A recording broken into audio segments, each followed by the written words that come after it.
નમસ્કાર દર્શક મિત્રો, ધી રિયલ ડિબેટના પ્રાઇમ ટાઈમ શોમાં આપનું સ્વાગત છે. આજે આપણી સાથે મહેમાન છે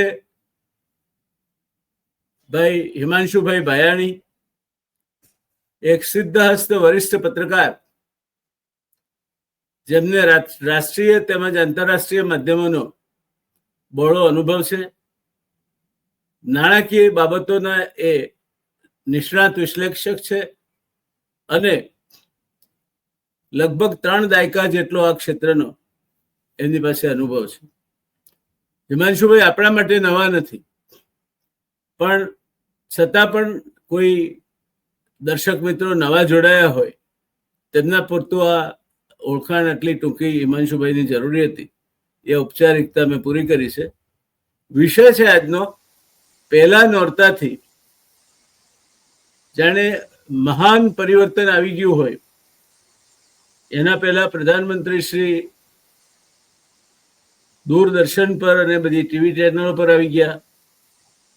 મન કી બાત એમણે જાહેર કરી દીધી કે પહેલા નોરતાથી હવે જીએસટી ના સુધારાઓ અમલી બનવાના છે અને જાણે રામરાજ્ય પુનઃસ્થાપિત થવાનો એવો માહોલ ઉભો કરવાનો પ્રયત્ન કર્યો. ત્યારે વાસ્તવિકતામાં આખો ખેલ જે કન્સેશન આપશે એના કારણે 93,000 કરોડની ખોટ જશે અને પેલા મોટા માણસો ઉપર ટેક્સ નાખશે, એના કારણે 48,000 પાછા કમાશે. એટલે સરવાળે આ આખો ખેલ એ 45,000 કરોડ રૂપિયાનો છે. એટલે માસિક કલેક્શનના 40%. આખા વર્ષમાં આટલો ફરક પડવાનો છે. પડે તો પડશે એવું આપણે માનીએ છીએ એવું નથી, પણ પડે તો આટલો પડે. એટલે જો 15 દિવસ પડે ધારો કે, તો 12 મહિનાનો 24મો ભાગ એટલે 15 દિવસ થયા. 12 મહિનાનો 12મો ભાગ એટલે 1 મહિનો અને એનો અડધો ભાગ એટલે 12 મહિનાના 24મો ભાગ થયો. એટલે 5% કરતા પણ ઓછું થયું. તો આજે જાણીએ આપણે હિમાંશુભાઈ પાસેથી. હમણાં હિમાંશુભાઈ તો પાછા is a rowing ambassador of common people. Motorcycle પર ધમ ધમ ધમ ધમ ધમ ધમ ધમ અહીંથી દ્વારકાથી આવીને ગમે ત્યાં ફરતા હોય છે.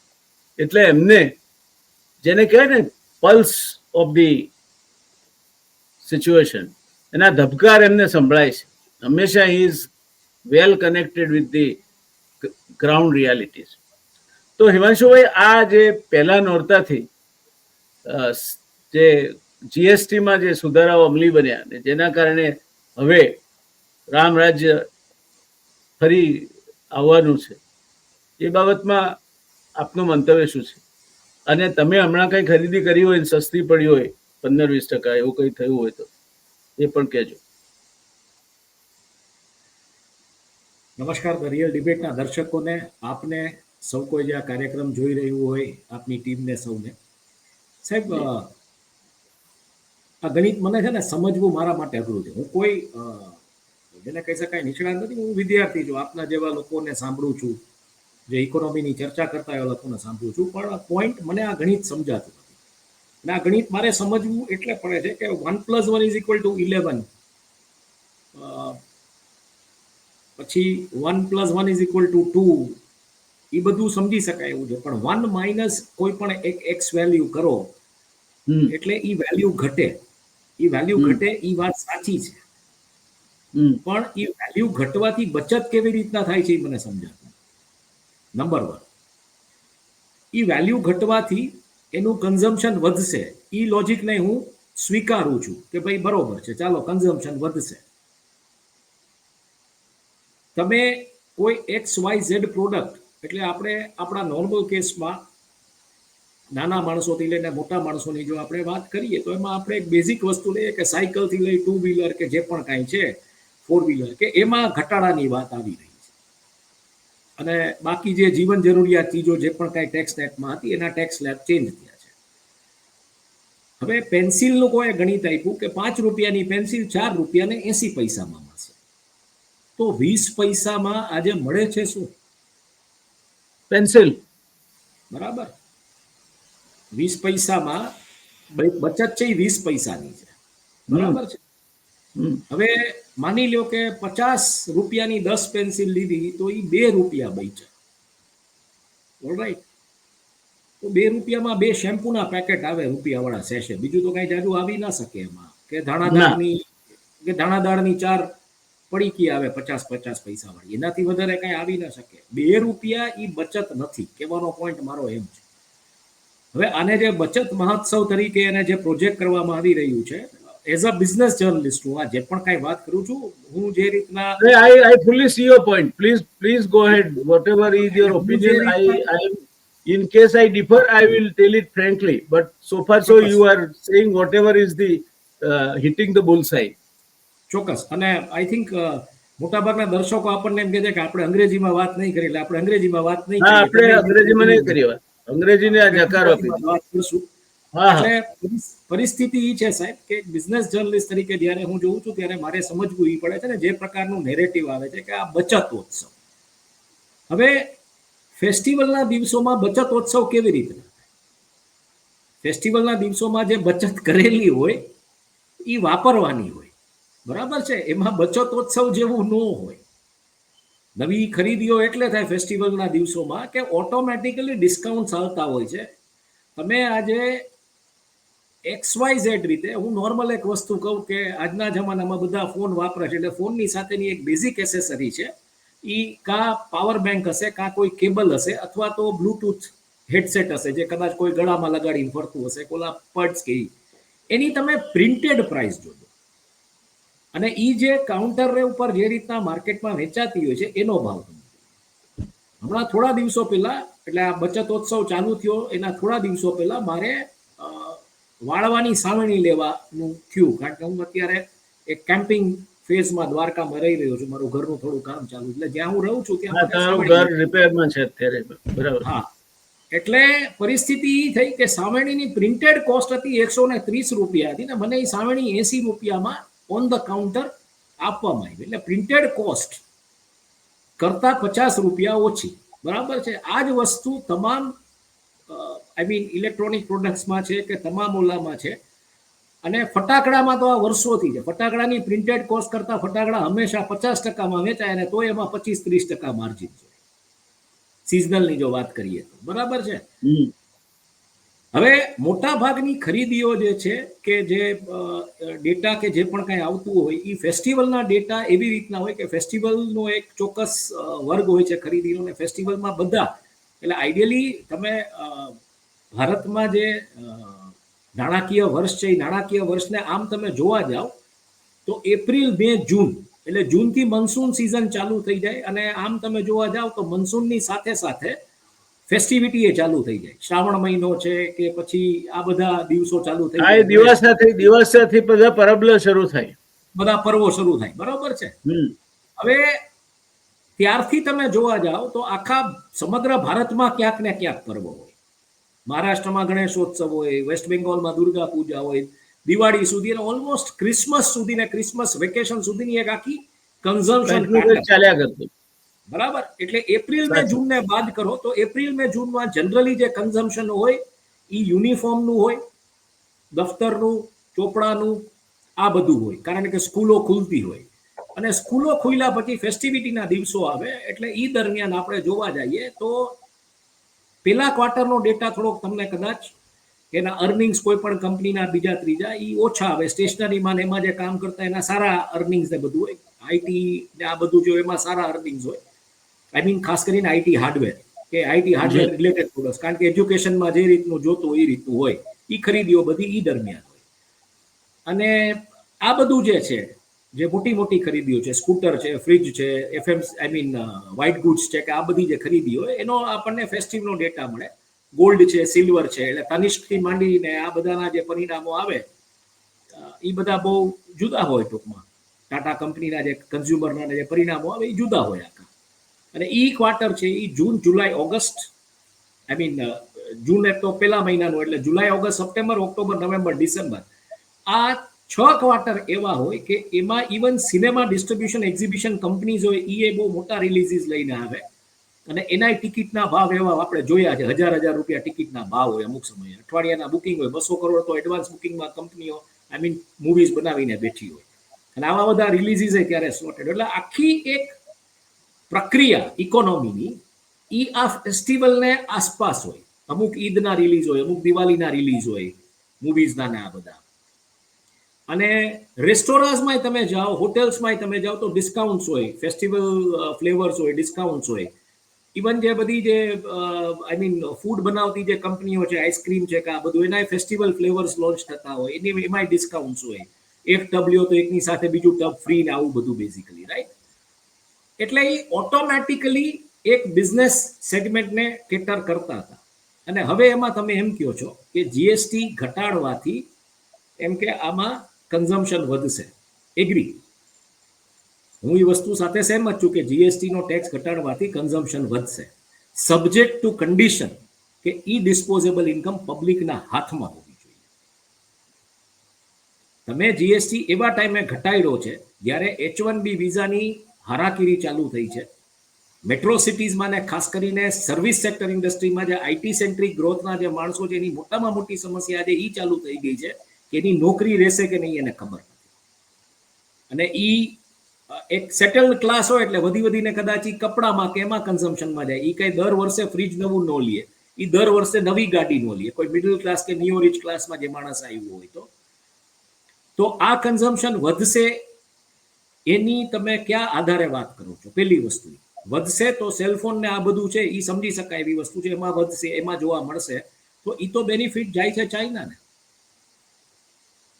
બીજી આપણે પાછલા ઓલામાં વાત કરી હતી કે ઈ કોમર્સ ને બધું જે રીતના ઓપન અપ કરવામાં આવ્યું છે ચાઇનીઝ કંપનીઝ માટે, અલી એક્સપ્રેસ ને આ બધા, તો આ બધા બેનિફિટ તો આ બધી ઈ કોમર્સ કંપનીઝ છે કે જે ઈ કોમર્સ કંપનીઝમાં ચાઇનીઝ કંપનીઓ સ્ટેક લઈને બેઠી છે. શીન ફેશન કરીને છે, જેને રિલાયન્સ સાથે ટાઈઅપ કરેલું છે એજીઓમાં, કે આ બધી જે કંપનીઓ છે, ઝેપ્ટોમાં કે એમાં બધાના જેના રોકાણો છે, બ્લિંકિટમાં કે એના જે ચાઇનીઝ ઇન્વેસ્ટર્સના, એને ફાયદો થવાનો છે.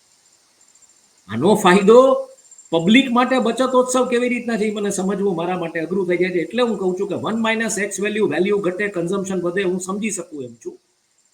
પણ flip side of the story, જે flip side of the story છે, હંમેશા કિંમત ઘટે એટલે ખપત વધે, એ બાબત કિંમતોની સ્થિતિસ્થાપકતા ઉપર આધારિત છે. પ્રિસાઇઝલી. કેટલાક ઉત્પાદનો એવા હોય છે કે એમાં તમે ગમે તે ઘટાડો કરો કે વધારો કરો, એની માંગમાં વધારો ઘટાડો નહીં થવાનો, જેને આપણે એસેન્શિયલ કોમોડિટીઝ એટલે જીવન જરૂરિયાતની વસ્તુઓ કહીએ છીએ. જીવન જરૂરિયાતની વસ્તુમાં તમારે જે માંગ છે અને જે ભાવ છે એ લગભગ એમાં એને કંઈ જીએસટી સાથે લાગતું ઓળખતું નથી. મારો બીજું એક તર્ક હતો હિમાંશુભાઈ કે આખો આ જે જીએસટીમાં જે કન્સેશન આપ્યા, 2 સ્લેબ કરી નાખ્યા, એના કારણે 93,000 કરોડ રૂપિયાનો બોજ પડશે એવું સરકાર કહે છે. અને પેલો 40% જે સ્લેબ વાળો વર્ગ છે એના કારણે 48,000 કરોડ રૂપિયા પાછા કમાઈ શકાશે. એટલે બાકી તો 48 ને 2 50 અને 93 એટલે 43, 45,000 કરોડ રૂપિયાની કુલ બચત થશે. આપણે આખી 45,000 કરોડ રૂપિયાને મૂકીએ. હવે 5 માણસનું એક કુટુંબ ગણીએ એટલે આપણે હિસાબ ગણવામાં સરળતા રહે. એટલે 30 કરોડ કુટુંબ છે. 30 કરોડ કુટુંબમાં 45,000 કરોડની બચત થશે તમને. એટલે કુટુંબ દીઠ 1,500 રૂપિયાની બચત થાય. હવે તમે એક્ઝેક્ટ પોઈન્ટ ઓલો પેન્સિલ વાળો જે છે એના ઉપર તમે વાત કરી કે 20 પૈસા પેન્સિલ ના બચે, એનાથી શું ફરક પડે? કુટુંબ દીઠ જો 1,500 રૂપિયા બચવાના હોય તો, અને તે પણ કોને થશે હિમાંશુભાઈ? એ પણ ફાયદો કોને થશે કે જે મધ્યમ વર્ગથી ઉપરનો મધ્યમ વર્ગ છે, એને નીચેનો જે વર્ગ છે એની પાસે તો એનો 60% ખર્ચો તો ફૂડ બાસ્કેટમાં છે. પ્રિસાઇઝલી. અને ફૂડ બાસ્કેટ ઇન્ફ્લેશનને કારણે કેટલું મોંઘું છે અત્યારે. હા, એટલે એને ઘઉંના, જારના, બાજરીના કોઈ ભાવ ઘટવાના છે? મગની દાળના ઘટવાના છે? એ તો ઘટવાના નથી. તો 50% વસ્તીને આનો કોઈ ફાયદો નથી. બીજા નંબરમાં આજે જ્યારે હું દ્વારકામાં કેમ આવું તો વેપારીઓ જે હોય કાઉન્ટર ઉપર શું થતું એના વિશે જનરલી ચર્ચા રહેતી હોય ને એ નજર હોય જી મારી કે ભાઈ આ કેવું હાલે છે જી અહીંયા એમ. એકાદ કલાક ક્યાંક ઊભું બેસું તો મને ખ્યાલ આવી જાય. ઓવરઓલ કન્ઝમ્પશન તમે ફૂડથી માંડીને બધાનું જુઓ તો ઇવન ફેસ્ટિવિટીની જે ખરીદી હોય ને એક જમાનામાં જે ફેસ્ટિવિટીની ખરીદી થતી જે પડીકા બંધાતા સૂકા મેવાના કે લાપસી માટેના હા કે જે પણ હા કાંઈ ઓરમા માટેના કે ભાઈ આજે દિવાળીની ખરીદી બેસતા વર્ષના દિવસે ઓરમું બનશે, કાળી ચૌદસના હા દિવસે વડા બનશે, દિવાળીના દિવસે હા લાપસીના મગ બનશે, બેસતા હા વર્ષના દિવસે પછી કંઈક ઊંધિયું કે એવું બનશે ને એની સાથેની કોઈ મીઠાઈ ઘર બનાવેલી હશે. આ ઓર્ડરો ઘટી રહ્યા છે. નહીં એ ઓર્ડર માટે જગ્યા નથી, ઘટી નથી રહ્યા. જગ્યાના આ ઓર્ડરો ઘટી રહ્યા છે એટલે વસ્તી વધવા છતાંય આ ઓર્ડરો ઘટી રહ્યા છે. એનું કારણ છે હિમાંશુભાઈ, સરળ કારણ છે, મને જે સમજાય છે તે તમે 100 રૂપિયા આ જે વર્ગ છે જે 50% ગરીબીની રેખા નીચે જીવતો વર્ગ ગણો અને બીજા 10% મધ્યમ વર્ગનો નીચલો મધ્યમ વર્ગ ગણો, 60% વર્ગ એવો છે કે જેની ઇન્કમ ઇલાસ્ટિસિટી એટલે આવકની સ્થિતિસ્થાપકતા અને ખરીદી 0 છે. પ્રિસાઇઝલી. એ બીજા નંબરમાં 5,000 રૂપિયા કમાય છે, 5,000 રૂપિયામાંથી 3,000 રૂપિયા એક યા બીજી રીતે ખાધા ખોરાકીની ચીજ વસ્તુઓ, દવાઓ અને ટ્રાન્સપોર્ટમાં જાય છે. આમાંથી એક એક ખર્ચ ઘટાડી શકે એમ નથી. ઇલેક્ટ્રિસિટીના બિલમાં અને રેન્ટલ્સમાં આમાંથી એક એક ખર્ચ ઘટાડી શકે એમ નથી. ઘટાડી તો શકાય એની પાસે રહીને રમત કરવા માટે પૈસા ક્યાં છે એની પાસે? એટલે આ બધા જીવવા માટે બીજું એક કન્ઝમ્પશન જે શિફ્ટ થયું છે એ પેકેજ ફૂડ તરફ શિફ્ટ થયું છે જનરલી આ બધી વસ્તુ કે પેકેજ હા મીઠાઈઓ કે એ ખાસું થયું છે, ખાસું થયું છે. બરાબર. તો આઈડિયલી હવે તમે જોવા જાઓ તો નાના લોકોના ઘરમાં પણ હિમાંશુભાઈ જમવા બેસે ને એટલે પેલું પડીકું લઈને બેસે છે. એ હા ચવાણું ના હોય તો ખાવાનું ના ભાવે. હા એટલા એટલે બધા એડિક્ટ થઈ ગયા છે લોકો, એટલે પોઈન્ટ એનાથી ઈ છે બંધાણી થઈ ગયા છે. એટલે પોઈન્ટ ઈ છે કે આમાં તો પછી બચત ક્યાં થઈ? બેઝિકલી જીએસટી તો તમે કલેક્ટ કરો જ છો અને હું એ તો આને બહુ આંકડામાંથી થશે. તમે હું આને મૂળ 93,000 ને 48,000 કરોડ વચ્ચેનો ભેદ 45,000 કરોડ થાય. 45,000 કરોડ એક મહિનામાં તમે 1.5 લાખ કરોડનો જો જીએસટી ભેગો કરતા હો તો એના 45,000 કરોડ એટલે 30% થયું. એક મહિનાનો 30%, એટલે હું આને વર્ષનું કેટલું થયું? 2.5%. એટલે હું આને થોડું બીજી રીતે જોઉં છું એઝ અ બિઝનેસ જર્નલિસ્ટ. હું આને આ એક જેને કહી શકો તમે કે એક પ્રકારે હિડન કંઈક ઇકોનોમિક એજન્ડા જોઈ રહ્યો છું આમાં. અને હું શું કામ આ કહું છું એ તમને કારણ કહું. કારણ કે કોઈ પણ વસ્તુની જે બેઝલાઇન પ્રાઇસ છે, જે પ્રીમિયમાઇઝેશન તરફ તમે આ માર્કેટને લઈ ગયા છો, એ બેઝલાઇન પ્રાઇસ વેપારીને ઘટાડવી ગમશે નહીં કે ઉદ્યોગપતિને એ બેઝલાઇન પ્રાઇસ ઘટાડવી ગમશે નહીં. આજે રોયલ એનફિલ્ડ છે એ 2 લાખનું બેઝ મોડલ હોય એના ઉપર 25,000નો સપોઝિંગ ટેક્સ હતો તો એ 25,000 ટેક્સના ઘટ્યા છે. એની જે પ્રીમિયમ બેઝલાઇન 2 લાખ રૂપિયા છે ને એમાં જે કમ્પોનન્ટ્સ જશે ને એને કારણે જીએસટી ઘટશે તો એ 1.5 લાખ રૂપિયાનું નહીં કરે. કારણ કે માની લો કે એ જો થાય છે તો 1,000 કરોડની જે એની ટોપ લાઇન હતી, એની સેલ્સ વેલ્યુ હતી, એ તમે 25% સપોઝિંગ એમાં ઘટાડો કર્યો, 25,000નો ટેક્સ નહીં, 25,000નો ટેક્સ એટલે 10%, 12% જેવી વાત થઈ. પણ તમે એમ એક્સપેક્ટ કરો કે આના કારણે રો ઇનપુટ ને આ ઇનપુટ મટીરિયલ કોસ્ટ આ બધું ઘટ્યું છે ને એ એમ કે ઘટશે અને એ સપોઝિંગ માની લો કે 1.5 લાખનું વ્હીકલ બન્યું એના ઉપર ટેક્સ કમ્પોનન્ટ જે હોય તો બેઝલાઇન 1.5 લાખ કરશે તો એની આખી બેલેન્સ શીટ છે જે 1,000 કરોડની હતી સીધી 750 કરોડે આવીને ઊભી રહી જશે. 750 કરોડે નહીં આવીને ઊભી રહે તો 850 કરોડે ઊભી રહી જાય. આપણે એમ માની ના લઈએ કે 2 ક્વાર્ટરમાં ઇમ્પેક્ટ થવાનું છે કે 1 ક્વાર્ટરમાં ઇમ્પેક્ટ થવાનું છે. 15% જ્યારે તમારી ટોપ લાઇન તૂટે તો તમે વિચાર કરો તમારી પ્રોફિટેબિલિટી ઉપર એની કેવડી અસર આવે. કારણ કે ટેક્સ તમે જે કલેક્ટ કરો છો ઓછો તો ઓછો, તમારું કન્ઝમ્પશન વધ્યું છે પણ એ ટેક્સ કલેક્ટ કરીને તમારે પાછો આપવાનો છે સરકારને, એ તમારા ખિસ્સામાં જતો નથી, એનો એક રિબેટ તમને મળશે. ઓલરાઈટ. એટલે હું જે જોઉં છું એ જોઉં છું કે આખી ડેટ સાયકલ જે છે એ આખી રિસ્ટ્રક્ચર થશે. કારણ કે તમે જે ડેટ લીધું છે એ તમે ટાઈમ ઉપર રીપે નહીં કરી શકો. મે બી ક્રેડિટર્સ તમારી સામે એનસીએલટીમાં ઊભા રહેશે અને આવી કંપનીઓ, મિડ સાઇઝ કંપનીઓ જે છે કે આ બધી કંપનીઓ હું ફડચામાં જતી જોઈ રહ્યો છું અને એનું એક કોન્સોલિડેશન કયો ઉદ્યોગપતિ કરશે એ મને ખબર નથી. પણ અહીંયા કોન્સોલિડેશન બહુ મોટા પાયે થશે એવું મને અત્યારે લાગી રહ્યું છે. પ્રાથમિકતા એટલે ધીરે ધીરે આ જે વ્યવસ્થા છે તે વધારે ને વધારે અસમતુલન તરફ જઈ રહી છે. પૈસાદાર વધારે પૈસાદાર થશે, ગરીબ વધારે ગરીબ થશે. એટલે હવેનું આ જે આખું જે જીએસટી ના એમાં હું ક્યાંક હિડન ઇકોનોમિક એજન્ડા જોઈ રહ્યો. કારણ કે તમે જુઓ, ફાઇનાન્સ મિનિસ્ટર બજારમાં જઈને ફૂલ ડિસ્ટ્રીબ્યુટ કરે છે.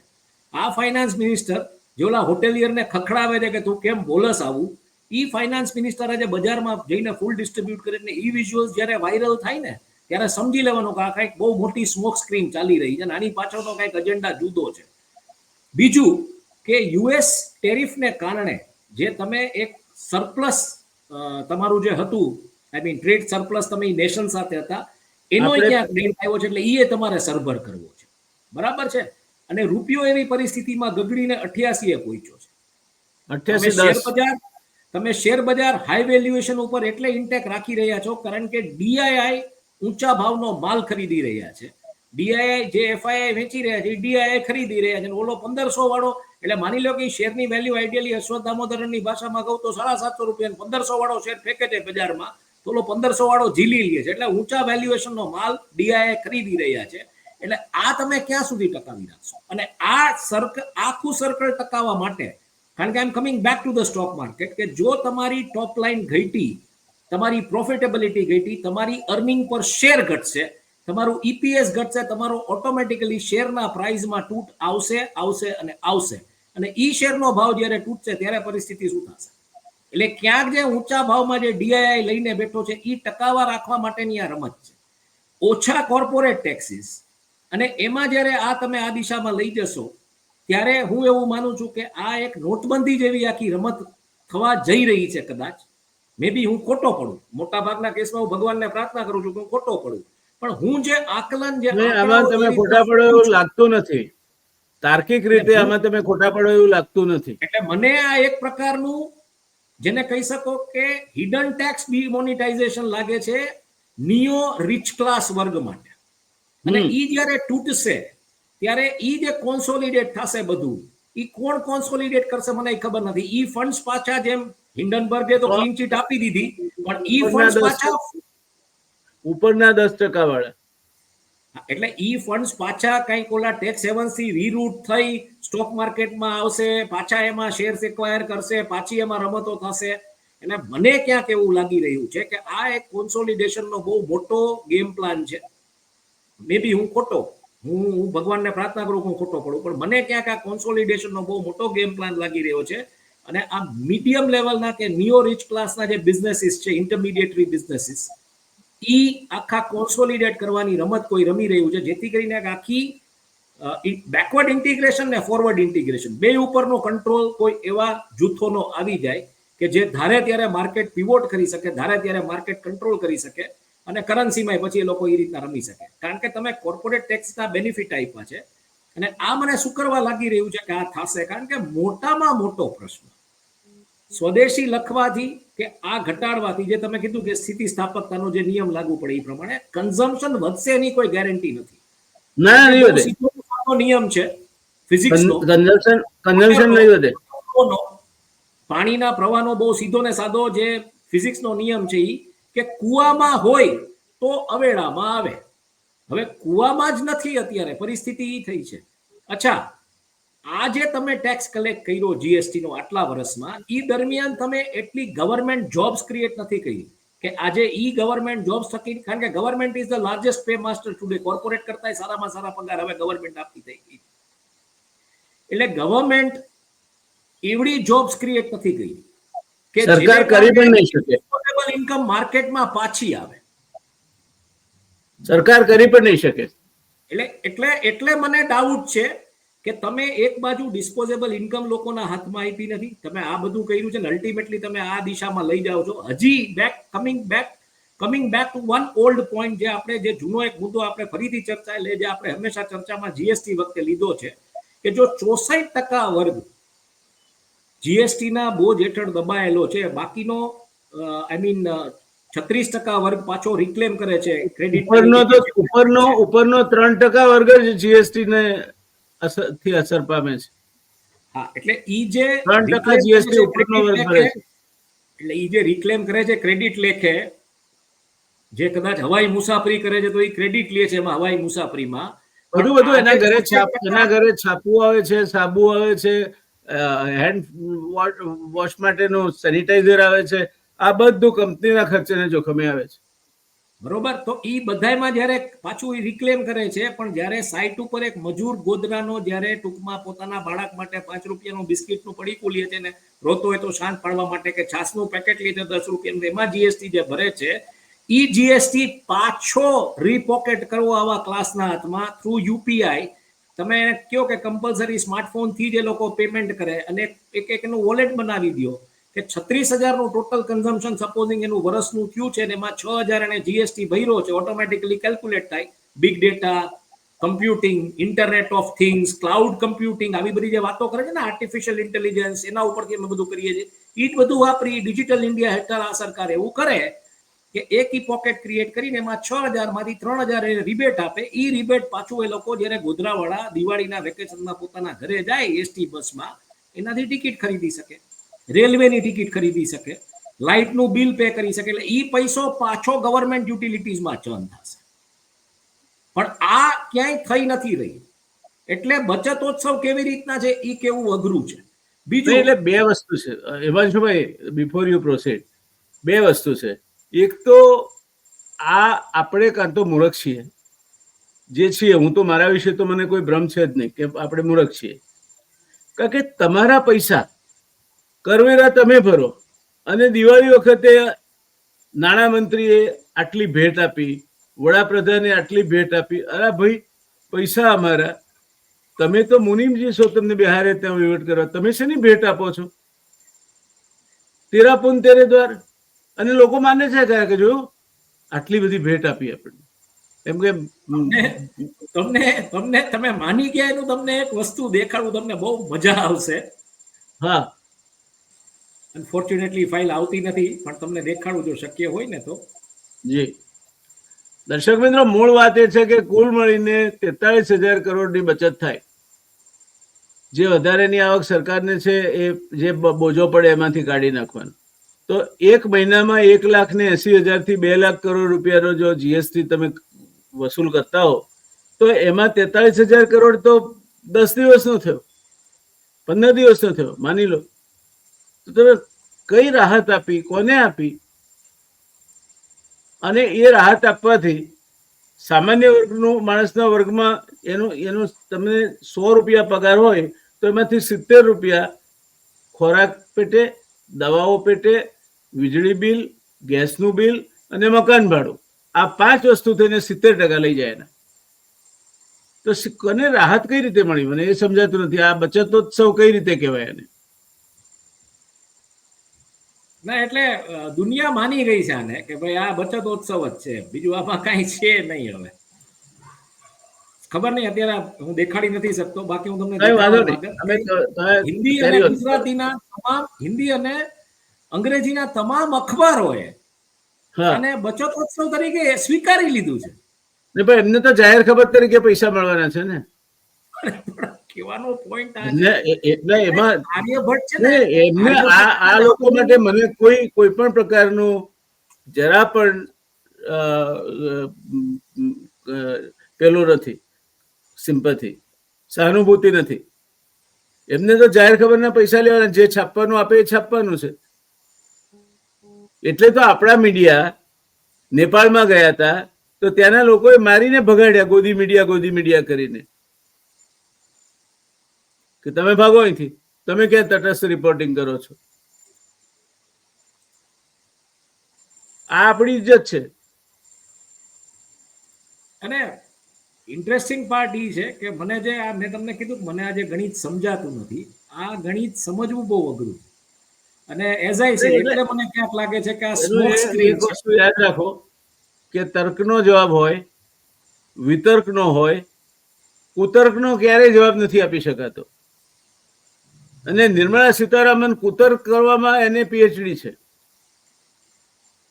લસણ ડુંગળીના ભાવ વધ્યા તો કે હું ખાતી નથી. અરે બેન, તું નથી ખાતી પણ પેલા લોકો બિચારા ખાય છે એનું તો વિચારતું તો કે નહીં. એટલે એઝ આઈ સેડ, મને ક્યાંક આ કોઈક પ્રકારની એક as I think it is a economic stroke હા, ઓફ સમથિંગ. એ કદાચ નહીં હોય, માની લો નહીં હોય, તો પણ થશે આવું. અને જે આપણી બીજું દહેશત છે ને, તે તમે જે વધારે પૈસાદાર માણસો વધારે પૈસાદાર બનશે અને ગરીબ માણસો વધારે ગરીબ બનશે. આ થશે. અને બીજી તમે જે વાત કરી એ સમજવા જેવી છે કે ભાઈ પૈસા ટેક્સ પેયરના, તમે તો ખાલી એકાઉન્ટિંગ જ કરવાનું છે તમારે, તમે હા, શેનો બચતોત્સવ કહો છો? એટલે આ ઓલા એકાઉન્ટિંગ જેવું છે. કરવાનું અને તમને ભવ્ય મહાલય જેવી જગ્યામાં રહેવા મળે, ગાડીઓ એટલે મફત મળે, વિમાનો આ મફત મળે, ચાર્ટર વિમાનો તમે એક જોઈતું તો 2 લઈ લો 800 કરોડના. આ બધું તમે કરી શકો, ત્યાંથી અમને વાંધો નથી. પણ એ પછી વધ્યું ઘટ્યું પણ અમને આપો. એમાં તમે એમ કહો કે અમને ભેટ આપી. તમે અને બીજું 56 ભોગનો થાળ ખાધો બેઠા બેઠા, અને એમાં થોડું ઘણું બચ્યું, એ તમે અમને આપો. આ 56 ભોગના થાળના બિલ તો અમારે ભરવાનું છે. એ તમે જેમે આરોગ્ય અને ઉપરથી અમને કહો કે વધેલું ઘટેલું તમને ભેટ આપ્યું.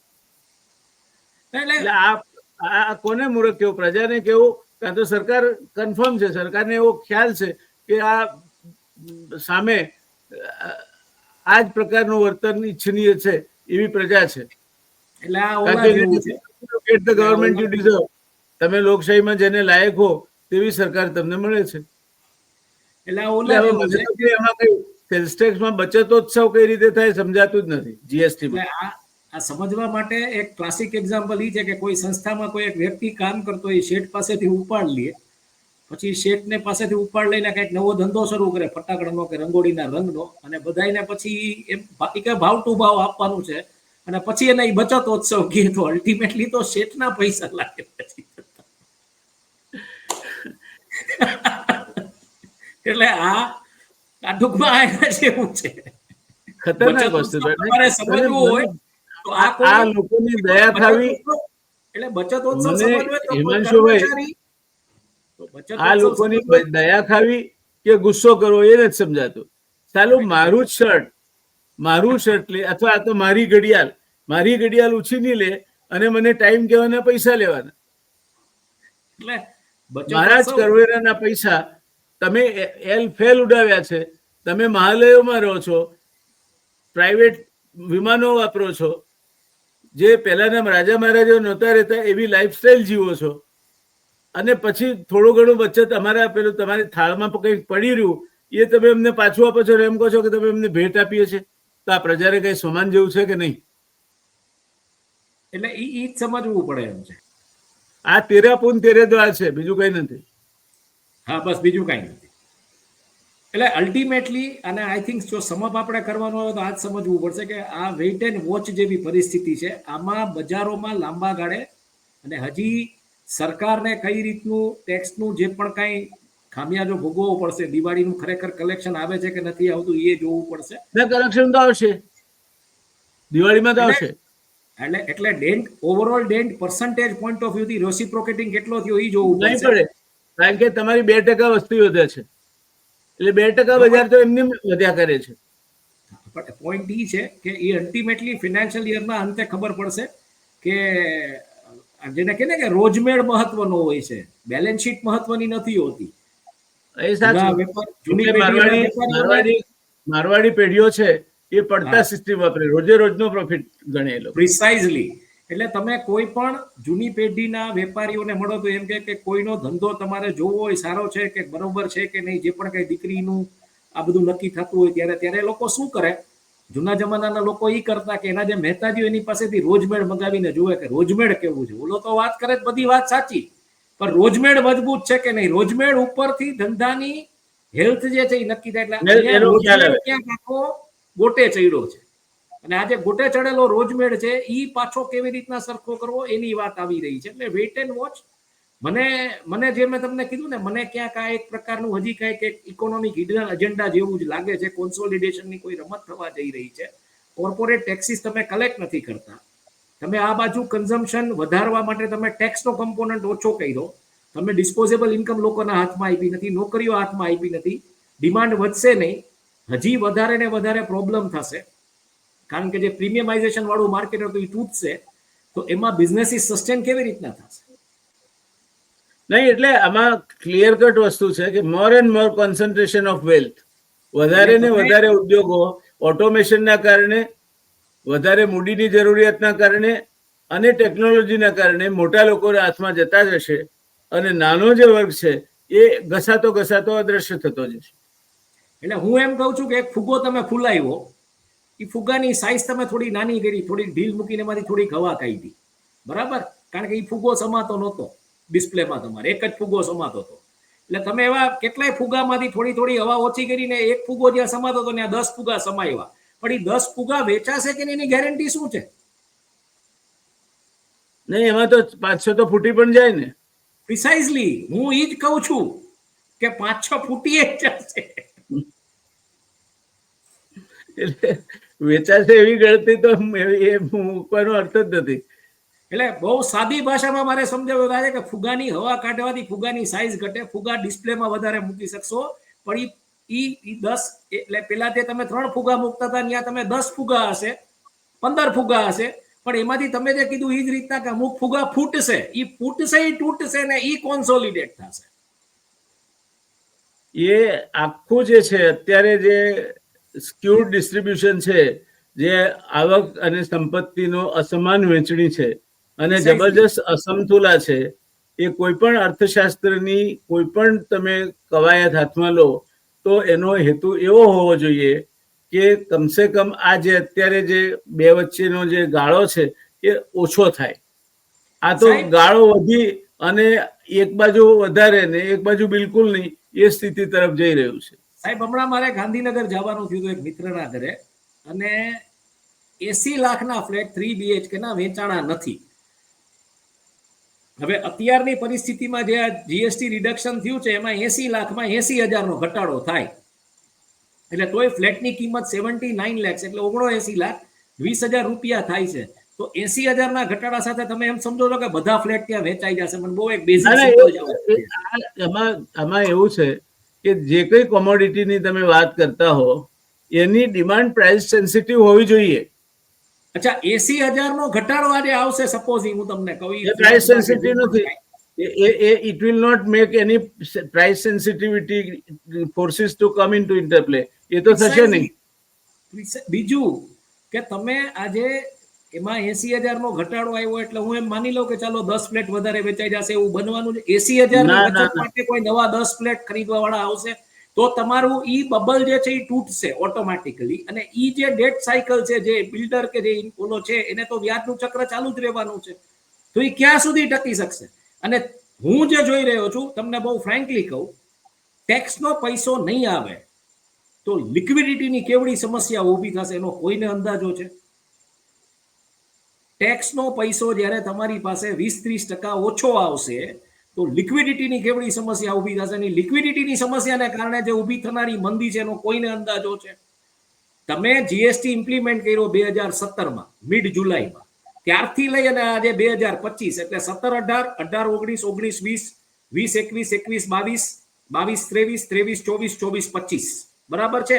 આમાંથી હું 19-20, 20-21, 21-22 3 વર્ષ એટલે કાઢી નાખું છું કે કોરોના કાળ હતો.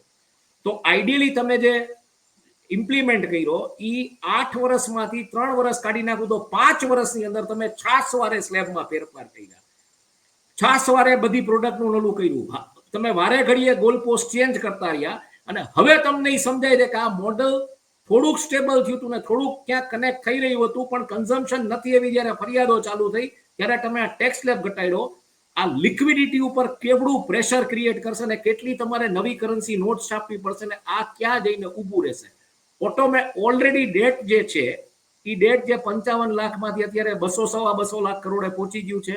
તમે નવી નોટ છાપશો એટલે ડેટ ક્યાં પહોંચશે? એટલે હવે હું જે જોઉં છું ને એ મેરિટ ઉપરનું ડેટ નથી, આ કાંઈક એવી ગોબાજાડી વાળી વસ્તુ રમાઈ રહી છે ને એના ઉપરનું ડેટ લેવાની વાત છે. અને ઈ ડેટના બોજ હેઠળ રાષ્ટ્રમાં શું થશે આર્થિક રીતે મારે અત્યારે સમજવું મને અઘરું થઈ ગયું છે. હું જેમ માઇક્રો પીસીસ સાહેબ જેમ કનેક્ટ કરું છું ને એમ મને એટલું સમજાય છે તમારે માઇક્રો પીસીસ સુધી જવું જ નહીં જોઈએ, પણ તમે ખાલી મેક્રો લો ને તો પણ અત્યારે તમારું જે આંતરિક દેવું છે તે કુલ જીડીપીના 85% જેટલું છે. પ્રિસાઇઝલી. હવે એ વધીને 100% થતા વાર નહીં લાગે. અને liquidity crunch already MSME SME માટે જ હતો જ. હવે એને તો તમે લિક્વિડિટી ક્યાંથી આપશો? એને નહીં આપી શકાય. અને પેલો મરી રહેલો જે સેક્ટર છે માઇક્રો અને સ્મોલ ઇન્ડસ્ટ્રીઝ, એના માટે તો કઈ છે જ નહીં. બીજા નંબરમાં જે સ્ટેટમેન્ટ એવા આવી રહ્યા છે કે 2.5 લાખ કરોડની બચત થશે પણ 5 લાખ કરોડનું કન્ઝમ્પશન વધશે, તો બચત ઉત્સવ શેનો થયો? 2.5 રૂપિયાની બચત છે, એની બાકીના 2.5 લાખ કરોડ ક્યાંથી આપશે? હું એ જ કહું છું, 8 આનાની આવક છે, રૂપિયાનો ખર્ચો થવાનો, બચત કેવી રીતે? મને જરા કોકી સમજો. એટલે તમારે ડેટ માટે જવું પડશે, તમારે લોન્સ માટે. અચ્છા, બીજું બહુ એક ઇન્ટરેસ્ટિંગ હમણાં એક સમાચાર મેં વાંચ્યા, મને હજી થોડુંક એમાં મારે સ્ટડી કરવાનું હતું કે હવે તમારે લોન જોતી હશે તો સિબિલ સ્કોર તમારો કન્સિડર કરવામાં નહીં આવે. ઇટ મીન્સ કે તમે ફ્રી મની ડિસ્ટ્રીબ્યુટ કરવા માંગો છો ને તમે ઇકોનોમીને એક એવા કોલેપ્સ મોડ ઉપર લઈ જવા માંગો છો. કેવી રીતના તમે સિબિલ સ્કોર ઉપર પૈસા નહીં આપો? મને સમજાય આ મેટર તો મને કોઈક સમજાવો. તમે ઓલરેડી લિક્વિડિટી પ્રેશર ઊભું કરવાનું પ્લાન કરી નાખ્યો છે. એ લિક્વિડિટી જે છે એ તમે ડિસ્ટ્રીબ્યુટ કરવાનું નક્કી કરી લીધું છે. એટલે એ ડિસ્ટ્રીબ્યુટ હું એવું માનું જેવા લોકોને થશે જે આ બધાની સત્તાની આસપાસ હશે. તો આમ પ્રજા, આમ બિઝનેસમેન, આ બધાનું શું થશે? એમને આમ પ્રજાને આમ બિઝનેસમેન ની પડી જ નથી. એ ખાસ પ્રજા અને ખાસ બિઝનેસમેન માટે કામ કરે છે. પણ તો પરિસ્થિતિ સાહેબ તમે મને એ સમજાવો કે તમે જ્યારે સિબિલ સ્કોર મેન્ડેટરી નહીં રાખો તો where it will go? Liquidity pressure પૈસા આપી શકાશે.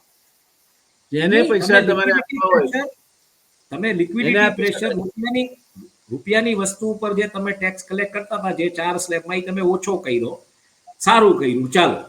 બચતોત્સવ કર્યો, સારું કર્યું, ચાલો. પણ પછી જે ટેક્સ મની, ટેક્સ રેવન્યુ જે આવતી હતી, એ ટેક્સ રેવન્યુમાં ડેન્ટ આવશે, એ લિક્વિડિટીમાં કેવડું પ્રેશર ક્રિએટ કરશે. અને લિક્વિડિટી જ્યારે નહીં મળે, તમે કોર્પોરેટ ટેક્સીસમાં રિયાયા કરી દીધી છે, તો એ લિક્વિડિટી મની જ્યારે નહીં મળે તો એ જે ફુગાવો ફૂટશે એ ફૂટશે. એટલે ગુજરાતીમાં કહેવાય છે ને, પાઘડીનો વળ છેડે નીકળે. પ્રિસાઇઝલી.